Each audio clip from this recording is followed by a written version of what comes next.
કારીગરો અમારી સાહેબને એ રજૂઆત છે કે અમારે આંગણવાડી પ્રોજેક્ટને લગતી ઘણું બધું કામ હોય અને એના સિવાયની અધર બીએલઓની કામગીરી અમને સોંપવામાં આવી તો અમારે જે 75 ઓર્ડર છે એમાં ઘણી બધી બહેનો એવી છે કે એમને મોબાઈલ ફાવતા નહીં, બરાબર, અને આ કામ એ મોબાઈલમાં કરવું પડે એટલે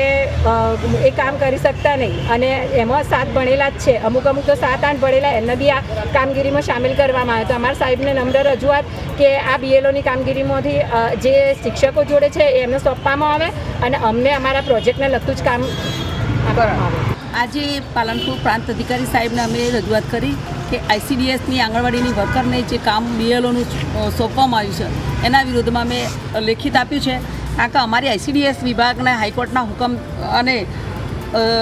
સરકારે નિયામકશ્રીએ પણ અમને ના પાડી છે કે